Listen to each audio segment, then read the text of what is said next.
Bora, pessoal, bora lá. Chamem no grupo quem vocês podem chamar, para eles não, às vezes não sabem, né, que hoje é de português, porque a gente está substituindo a professora Renata, que foi fazer o teste da Covid-19 a pedido do governo do estado.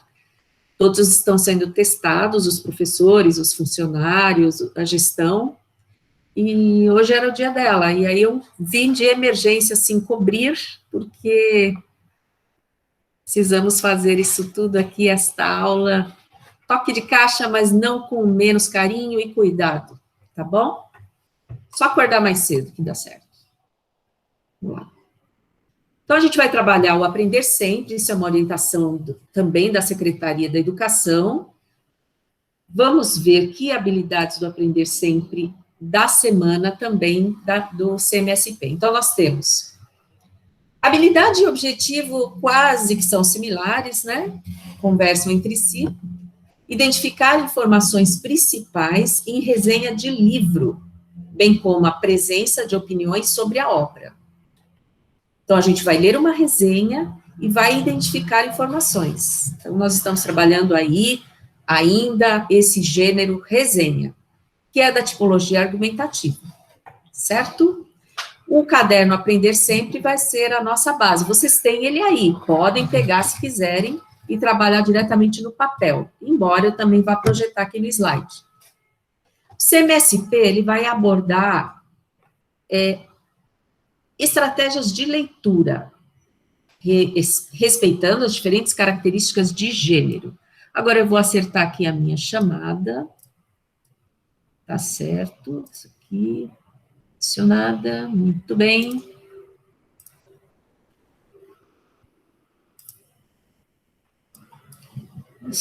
Ótimo, agora tá ok. Essa chamada já é uma importante atividade que vocês fazem. Então, aquele aluno que participa em todas as aulas, ele tem esse registro feito pelo professor. No meu caso, cada quinzena traz as aulas do MIT e as atividades. É um peso semelhante, então, olha a importância de estar na aula, tá? Aqui a gente tem uma resenha. Essa resenha, ela foi tirada de um site da USP, da Universidade de São Paulo, que trata das línguas no Brasil. Que línguas será que são essas? Olha lá, o livro tem como título Línguas Indígenas, Tradição, Universais e Diversidade. Apresenta as quase 200 de idiomas falados no Brasil por tribos indígenas. Vocês estão me ouvindo bem? Tá tudo certinho? Algum problema, vocês me interrompem, tá certo? Então, a resenha é sobre este livro. Sem ler ainda o texto, eu já sei o título do livro e o teor. Quase 200, quase 200, na verdade, 154 línguas, que traz aí o título, certo? Então, vamos começar o primeiro parágrafo. Alguém quer ler? Para a pro aqui.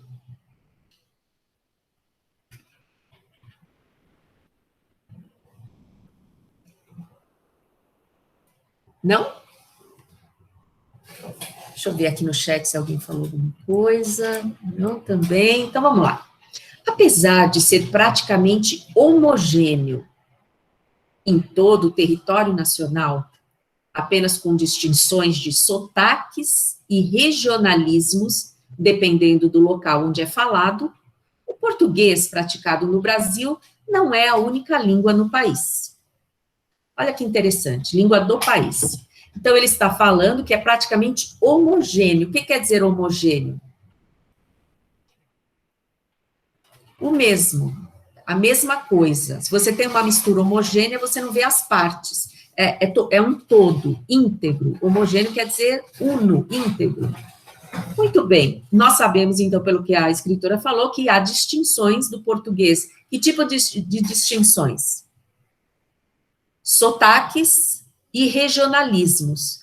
Quando fala em regionalismos, a gente pode pensar, bom, sotaque ela já falou, o que seriam regionalismos?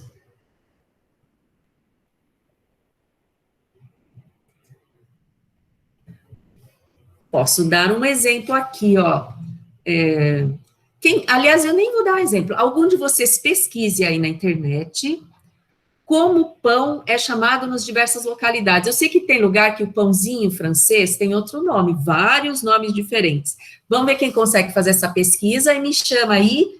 Olha, vai ganhar pontinho de participação, hein? Eu vou continuar a leitura.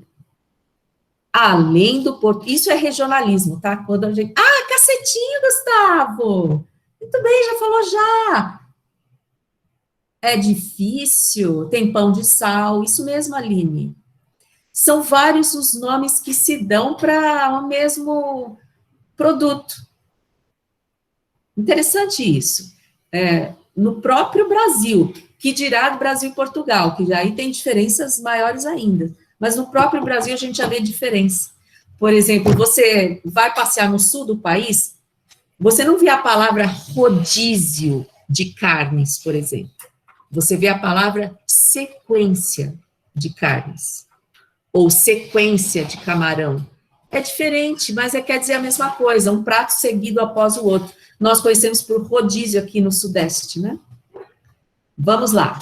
Além do português oficial, há mais de uma centena de línguas faladas em nosso território. Então, o português é a língua oficial, mas não quer dizer que seja a única falada. São as línguas indígenas que correm sérios riscos de desaparecer nos próximos 100 anos, caso siga-se uma tendência. Diminuição do número de falantes e com as crianças já abandonando o aprendizado nas comunidades.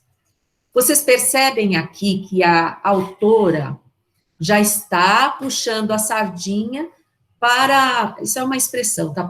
Puxar a sardinha para o seu lado. Porque ela quer defender. A gente já percebe aí que ela está saindo em defesa dessas línguas, desses idiomas, e parece que ela está tecendo uma crítica aí, né, quando ela diz crianças abandonando o aprendizado nas comunidades. Então, bom, os alunos que não estão conseguindo entrar, estão mandando mensagem, depois, sempre é bom assim, quando você não consegue entrar, você assiste a gravação da aula e faz um comentário para mim que eu considero presença, tá bom? Ai, meu Deus do céu, que tonto. Gente, desculpa aí.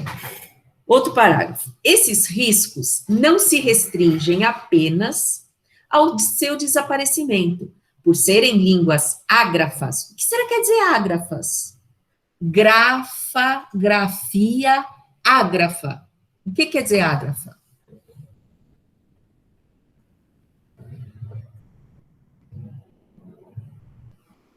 Quando o A vai na frente, ele quer dizer não. É um prefixo que quer dizer não.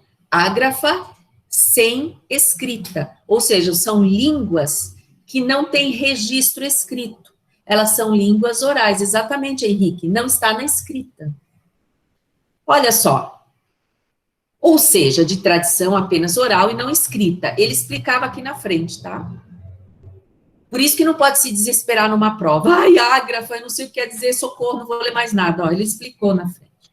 Quando essas línguas morrem, também se vai toda uma tradição oral e não escrita.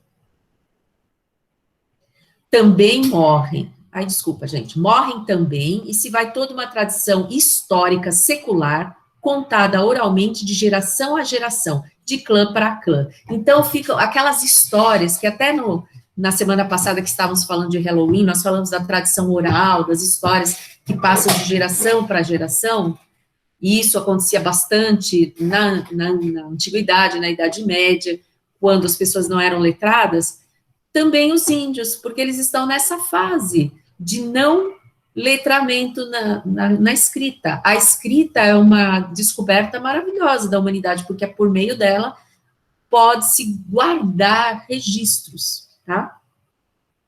Continuando, estima-se que antes da chegada dos portugueses no Brasil, havia entre 600 e 1.000 línguas sendo faladas pelos nativos indígenas. Hoje existem um total de 154 línguas indígenas faladas no Brasil. O livro Línguas Indígenas, Tradição, Universais e Diversidade, de Luciana Storto, professora do Departamento de Linguística da Faculdade de Filosofia, Letras e Ciências Humanas da USP, traz um apanhado dessas línguas, bem como o aprofundamento linguístico das principais famílias identificadas e agrupadas. O livro tem duas premissas imediatas. Prestem atenção agora. O que são premissas? Objetivos, alguma coisa que você já anteriormente, antes de escrever, você já toma como um norte. Quais são elas? Informar os resultados de pesquisas recentes sobre línguas brasileiras ao leitor leigo, chamando sua atenção. Esse é o primeiro, informar. Segundo, estimular o surgimento de novos estudiosos e ativistas das línguas indígenas. O que seriam estudiosos e ativistas?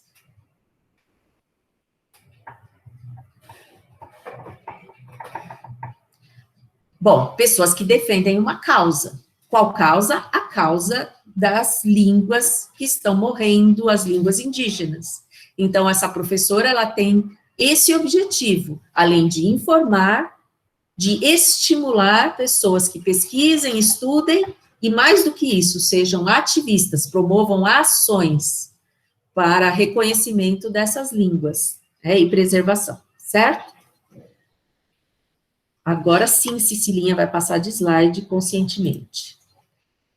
Olha que bacana, para a gente começar a entrar nesse universo do indígena.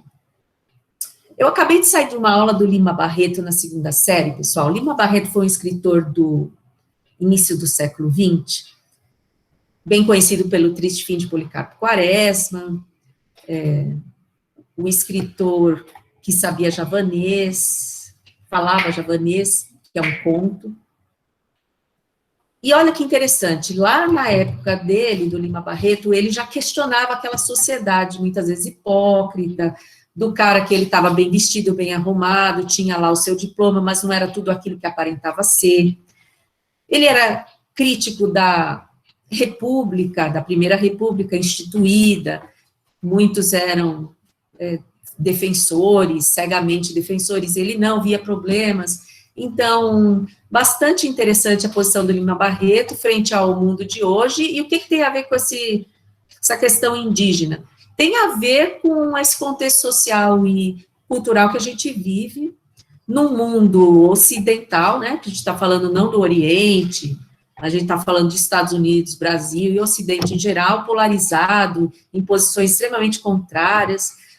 O Lima Barreto, embora também se posicionasse, não assumia totalmente um lado ou outro, e é interessante a gente entender que o ser humano é contraditório, e não é, e é bom a gente tirar essa aura, né, a auréola de santo da cabeça, tanto nossa como de qualquer pessoa, porque não existe pessoa perfeita e todos nós temos limites. E o índio também, às vezes a gente tem essa ideia romântica lá, o José de Alencar usou a figura do índio de forma romântica para exaltar o Brasil, porém a gente sabe que era uma construção literária, então não dá para a gente enxergar de forma romântica ninguém nem nada, né?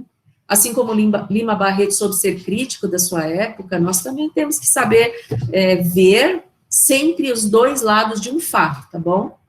Não se deixem levar nunca por um texto. Por exemplo, esse livro, ele quer convencer as pessoas de alguma coisa e você sempre tem que deixar a sua antena aberta, o seu racional ligado, para entender o posicionamento político da escritora e poder ter a liberdade de ter o seu, tá bom?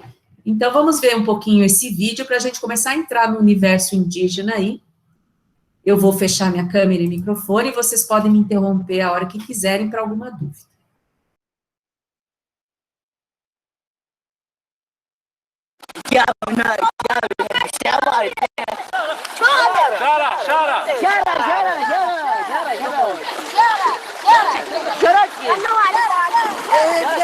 Não, Tony, é só ele. Não, só ele.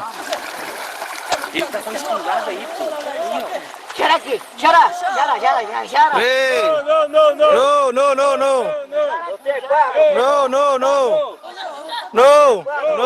Não! Xara! Fernando, vai não, Fernando. Xará.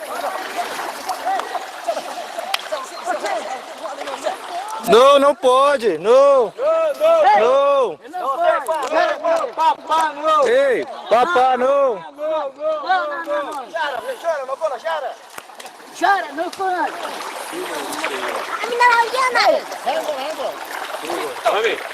Vamos pra trás, deixa só o Fernando. Papá, não! Tira da macho.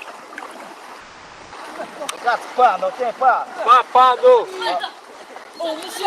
Não tem. Vai. Xara! Xará, não. Xara, ei! Não.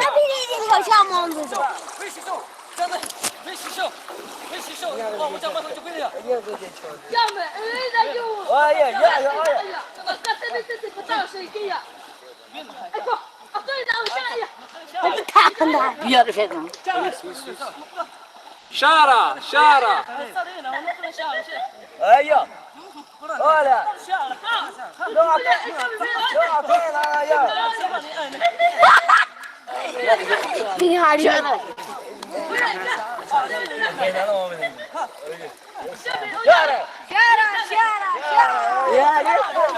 Xara!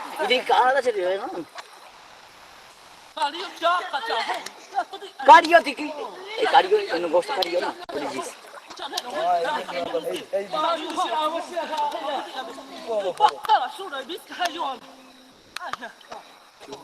Tá filmando tudo.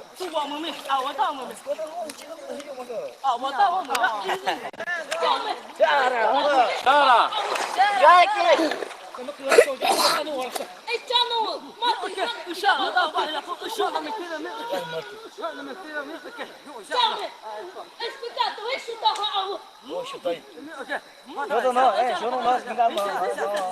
Chame, Fernando!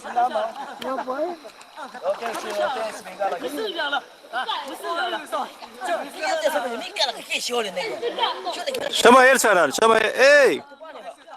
Ei!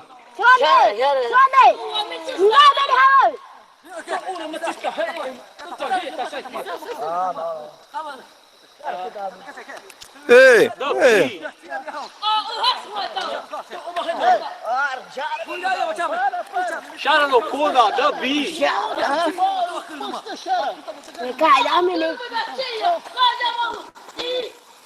Será que?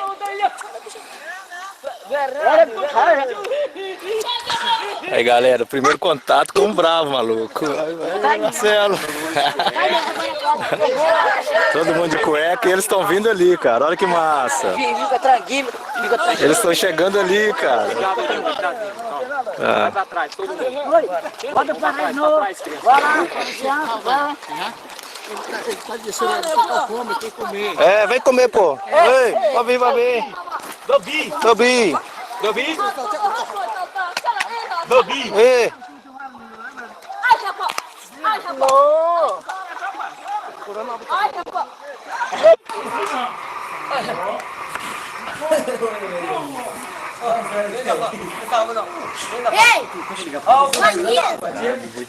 Cuidado! Eu consegui salvar a sua pochete que ele pegou. Ei, não! Tem doença.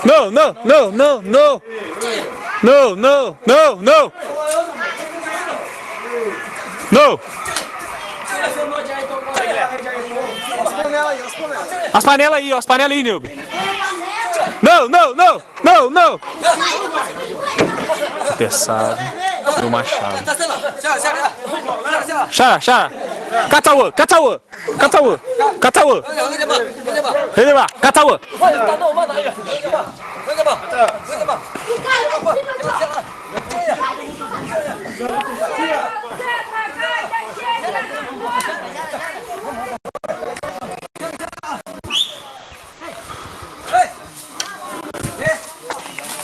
Aqui, ó. Ei, aqui.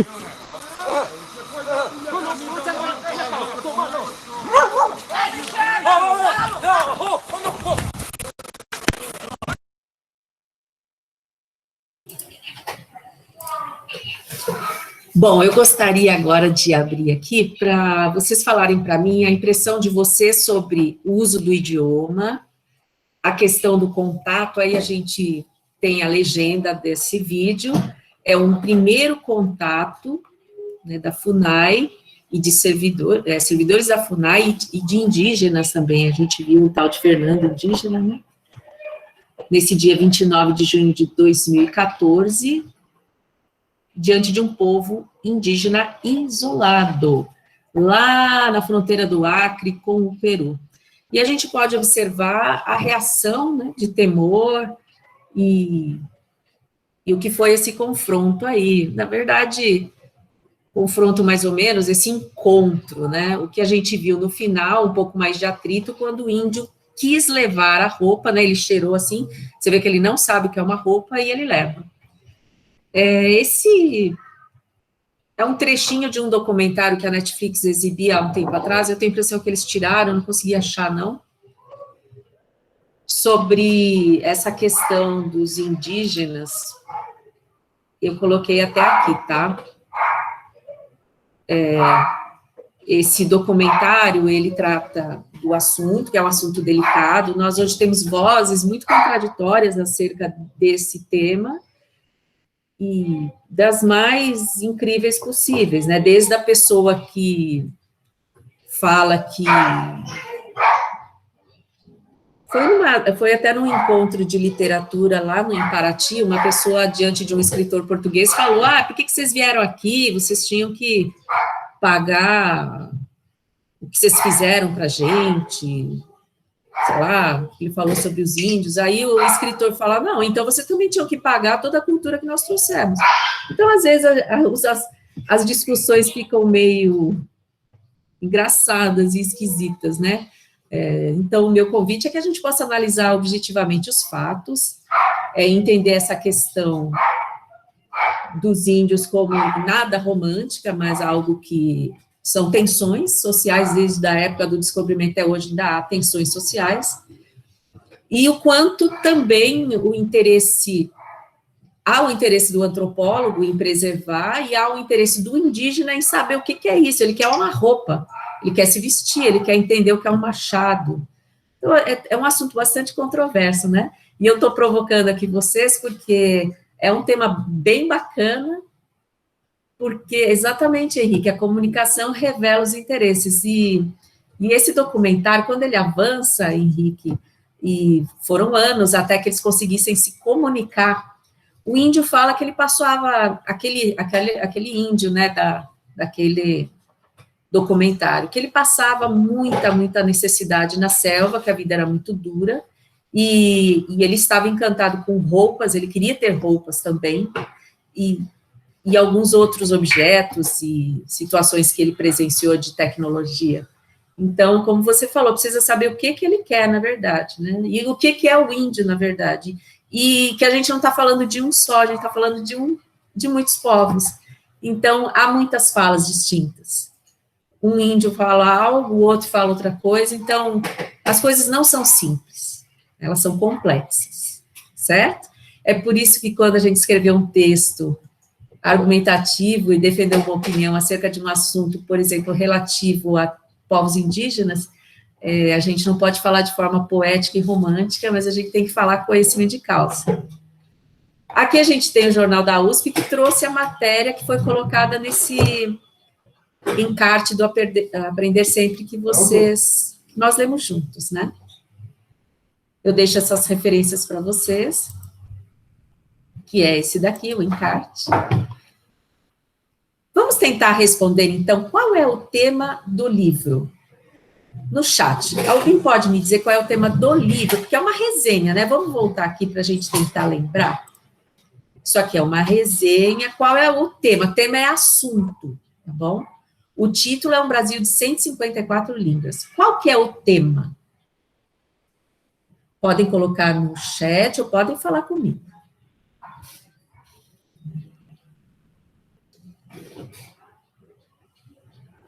Não lembram mais do assunto? Está falando sobre a Covid-19, essa doença que está aqui conosco, ou está falando do futebol, está falando do quê? É simples isso, é um assunto, é uma coisa ampla. As diferentes línguas que há no Brasil, variação linguística, muito bem. Da linguagem, isso mesmo. Exatamente, da linguagem indígena, especialmente, né, Henrique? Esse é o foco dela. Até porque a gente, no Brasil, nós não temos outras línguas, na verdade. Línguas indígenas faladas no Brasil hoje. Esse é o foco dela. Vocês acertaram. São variações disso daqui. Quem escreveu o livro? Vamos voltar lá, porque ninguém lembra de cabeça, né? Quem escreveu o livro? A gente tem que olhar.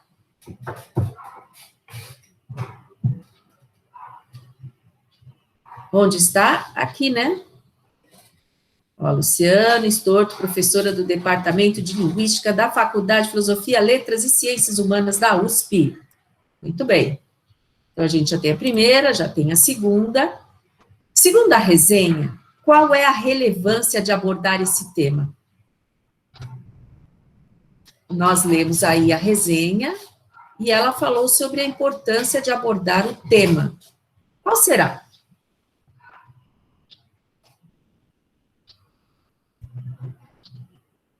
Ela até usou um argumento, vocês estão lembrados? Na época do descobrimento, havia não sei quantas línguas. Perceba que eu usei havia no singular. No sentido de existir, não vai para o plural. Eu não vou falar haviam nem existem. Eu devo falar, na língua padrão, havia, tá? No sentido de existir. Havia muito mais, né? Ela cita lá, eu esqueci o número agora, não sei se algum de vocês lembra, muitíssimas línguas haviam no Brasil. E cadê todas? Se estamos com quase 200 ou um pouco mais de 150. Exatamente. Então, ela escreveu, segundo Gustavo, aqui, para nos dar, ou dar ao leitor, noção de história e pluralidade, sim, foi uma intenção. O Henrique afirma, para preservar e dar destaque à cultura indígena. Pergunta para todos, tem crase nessa frase do Henrique, para preservar e dar destaque à cultura indígena? Tem crase?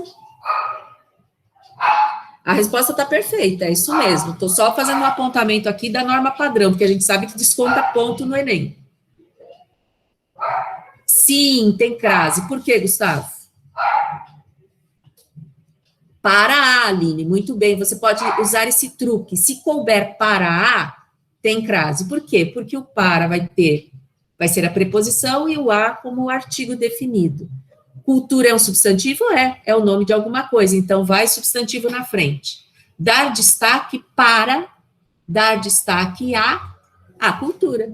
Então, nós temos crase. Quando eu puder substituir por para, tem crase. Ou tem aquele outro testezinho, eu troco cultura por um substantivo masculino qualquer, só para checar se cabe artigo. Para preservar e dar destaque ao índio brasileiro. Ó, se você falasse, Henrique, índio, você colocaria o artigo, ao índio. Portanto, aí tem crase, à cultura, ok? Muito bem, vocês acertaram, é isso mesmo. O tema é importante porque há riscos de que as línguas indígenas, bem como seus respectivos povos, desapareçam por conta da diminuição do número de falantes e do fato de que as novas gerações abandonam o aprendizado nas comunidades. Ela apontou isso, né? Essa não é a única forma de escrever isso, vocês já apontaram de uma outra maneira a resposta, mas a norma padrão sempre deverá ser usada num tipo de exercício assim, porque a gente precisa treinar muito para escrever na norma padrão, porque ela tem todas essas peculiaridades e no Enem a gente tem muito desconto e em outros vestibulares se a gente erra a norma padrão, tá bom? Tem aí um número de erros que a gente não pode ultrapassar. Alguém tem alguma dúvida? Então, vamos seguir para outra questão. Vocês podem me interromper. Quais são as premissas do livro? Do livro, hein? Não da resenha. Lembra que eu falei? Até eu fiz duas. A primeira... Premissa é o norte, o que levou ela a fazer isso. É aquilo que ela tem em mente, na verdade, para alcançar o objetivo, né? Para alcançar esse norte. Preservar e dar destaque à cultura indígena. Isso já falou, né? Não é isso. Mais alguém escreveu? Deixa eu ver se eles escreveram. Eu que estou boiando. Escreveram. Questionar as fontes do conhecimento. Gustavo, mas ela, lá na resenha, ela apontou. O que a gente tinha que fazer era voltar na resenha para lembrar, né, Gustavo? Você iria fazer isso, tivesse com o papel aí na frente. Lembra que eu falei, primeiro, informar as pessoas, é o objetivo, porque está lá, né? Eu vou voltar até para você ver, Gustavo e pessoal. Ops, voltei demais. Aqui no final, ó. Se não ficasse essa tarja preta aqui, ó, tá. O livro tem, bem no final, tá? Aqui, ó. Ai, volta a tarja. Meu Deus, socorro. O livro tem 2 premissas imediatas. Informar os resultados de pesquisas recentes sobre línguas brasileiras ao leitor leigo, chamando sua atenção, quer dizer, informar é o primeiro. Informar o leitor leigo, ou seja, quem é leigo? Quem é leigo é quem não é especialista. Somos nós. Segundo, estimular o surgimento de novos estudiosos e ativistas, isso é importante. Então, essas 2 coisas, que já estão respondidas, e ativistas das línguas indígenas, muito bem. Perfeito, Gustavo. Você sabia que existiam tantas línguas indígenas no Brasil atual? 154, não é isso? Você sabia? Vocês tinham essa ideia? E a gente só leu um trechinho dessa resenha. Não, né? Eu também não. Eu também não tinha muita ideia de índios armados, isso é uma coisa que assustou um pouco, mas não exatamente agora, assim, de um tempo para cá, que eu tenho feito algumas pesquisas. Então, a gente perde um pouco aquela ideia romântica do José de Alencar, da Iracema, a Virgem dos Lábios de Mel, porque muitos ainda têm isso na cabeça, e a gente percebe que os índios também têm seus quereres, suas frustrações, suas vontades, né? É verdade. É verdade. Existem rios em que nós temos uma divisão clara, né, por conta das reservas indígenas, e a reserva, às vezes, o rio está dentro da reserva. E se você quiser passar por ali, você pode ser morto até, inclusive, por os índios. E vocês sabem que o índio, ele não obedece à legislação do Brasil. Ele é considerado uma pessoa neutra em relação à Constituição brasileira. Então, ele pode matar, se ele entrar no acampamento, então a gente não pode ter, assim, nenhuma ilusão de que você vai chegar e todos são bonzinhos, precisa ter todo esse cuidado que o pessoal da FUNAI tem no contato, né? São pessoas que têm suas vontades, suas frustrações, e no caso das reservas indígenas, o território é deles. Embora, às vezes, eles saiam das reservas, segundo esse documentário até que eu assisti na Netflix, eles saem das reservas em busca de coisas que eles querem, e as pessoas até têm receio, porque eles podem pegar doenças, mas eles ignoram esse fato, e eles roubam roupas, objetos, até bebidas alcoólicas, né, de bares e restaurantes na beira dos rios e tal. Então, há relatos. Mas é isso aí, a gente não tem muita informação, e eu gostaria de saber se vocês têm alguma pergunta. O que eu vou falar agora é que, como eu já disse no começo, essa aula eu tive que fazer hoje, assim, um pouco às pressas, e a atividade, ela ainda não está pronta, mas ela virá. Então, vocês tendo já a presença na aula, vocês já garantem uma atividade da quinzena, só com a presença da aula, e ainda mais participativa, assim, né? Esses, quando eu fecho a média, eu já me lembro, eu já marco aqui no meu caderno. E também a atividade da quinzena que nós vamos planejar, eu e a professora Nádia, certo? Que ainda não foi feita. Mas assim que estiver pronta, nós vamos postar ainda essa semana, tá bom? A não ser que a professora Nádia tenha uma outra ideia, mas vocês vão estar informados. Certinho? Tem alguma dúvida, pessoal? Eu vou deixar vocês aqui com uma tentativa para a gente conhecer um pouquinho mais do Brasil. São pessoas preocupadas com essa questão das línguas que estão morrendo, e aqui a gente tem uma tribo tentando valorizar o idioma por meio de uma espécie de gincana, tá certo?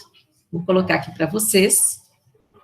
E vocês podem deixar aí suas dúvidas e me interromper também se precisarem de alguma coisa. Eu vou fechar meu microfone para melhorar o áudio para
Quarta-feira, dia 16 de julho de 2014, onde será realizado o primeiro campeonato da Liga Palmarim, aqui neste local, na aldeia São Clemente, com a participação de todos os palmarins, aldeia Santa Rita, São Clemente, Crispim, Morada Nova, Extrema, Estirão, Cuidar, todos, Crispim, todos se fazem presente aqui. Vamos se aproximando, gente, vamos chegar, porque a festa é nossa. Vamos prestigiar. Mas, pessoal, eu só queria chamar a atenção de vocês, é que todos nós, Pamorim, estamos com dificuldade desse negócio de mistura de Aracini com Arecim. Em vez de nós, Pamorim, valorizar Aracicauã ou de Aracicauã, nós fica Anacaricari Ravini e da Aracini. É porque na nossa escola não está tendo aula na nossa língua. Pessoal, por que nós deixar nossa língua?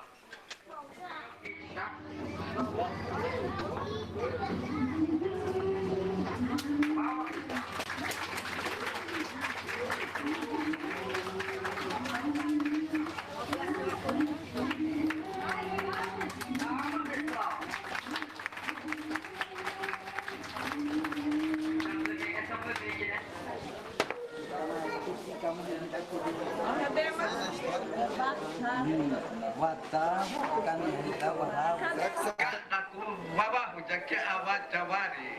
Ini tak aku hita ini jauh jaket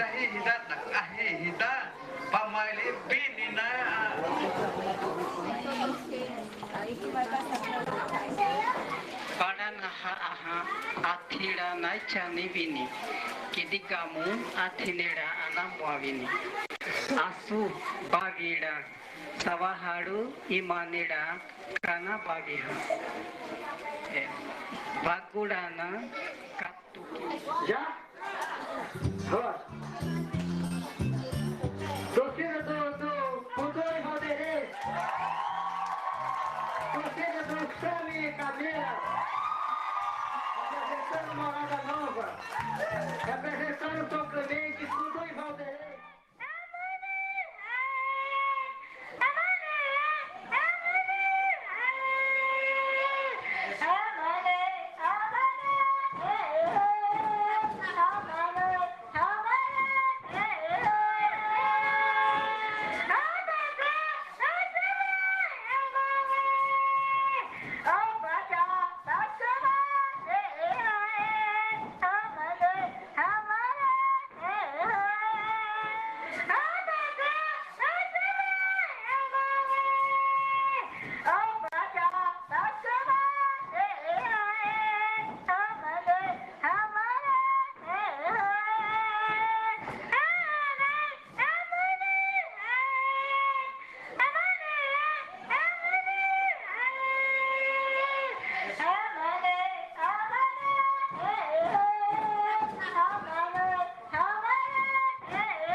Bom, nessa aula eu procurei, por meio de uma intertextualidade, trabalhar o tema da resenha da nossa professora citada, e o Caderno Aprender Sempre trouxe esse texto bacana, que foi publicado aí na revista USP, a qual vocês têm acesso aí pela internet, eu deixei o site. E eu gostaria de ouvir vocês sobre as impressões acerca do assunto aí. O Gustavo já falou aí, olha, mas esses índios são neutros porque não têm nenhum dever social? Aí eu respondi, olha, eu não sou especialista, mas a ideia é que não se pode obrigar quem não faz parte da cultura dominante a agir de acordo com ela, e a nossa Constituição de 88, ela reconhece o índio, né, na sua particularidade, por conta disso. É claro que isso pode causar tensões sociais, né, causa tensões sociais, sem dúvida, porque a ideia é, Rousseau estava certo que todo selvagem é bonzinho? Ou não estava certo? São teorias, veja. São premissas. Se a gente acreditar que todo o selvagem é bom, o bom selvagem é uma teoria. Se não... aliás, não tem nem o que a gente acredita ou não acredita, não interfere na realidade. A realidade é o que é. A gente pode estudar e ver objetivamente, certo? O que sempre impressiona muito, realmente, é a pobreza, né, dos povos indígenas, isso é muito triste, esses em especial que a gente viu, mas nem todos são, a gente sabe que isso também é uma falácia, existem, infelizmente, índios cobrando, até eu posso dar um testemunho, né, o meu marido foi pescar, e se ele tivesse aqui, ele ia falar onde, mas é lá na Amazônia, lá para lá, não sei se chega a ser na Amazônia, no Centro-Oeste, mas é lá quase na Amazônia. E uma parte do rio, eles lá, na parte que podia, né, com a pequena embarcação de pesca deles, e na parte dos índios, os índios passaram com uma mega lancha muito legal, um super motor. E aí o Sérgio ficou olhando, nossa, que pobreza minha, né, eu aqui. Então, isso também depende, né, depende da situação aí. E o que a gente tem que entender é que o mundo é muito complexo e que não dá para dividir, como Lima Barreto já fazia na época dele, não dá para a gente entender o mundo sem contradições e ambivalências, né, todos nós carregamos, e parece um pouco ingenuidade, essa visão romântica de dividir entre bons e maus, entre certos e errados.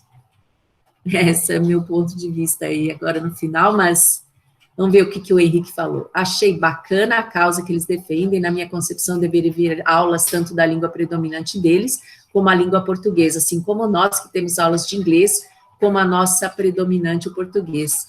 Eu também acho, Henrique, olha que bacana você poder conhecer sobre os seus antepassados, se você fosse um indígena, né?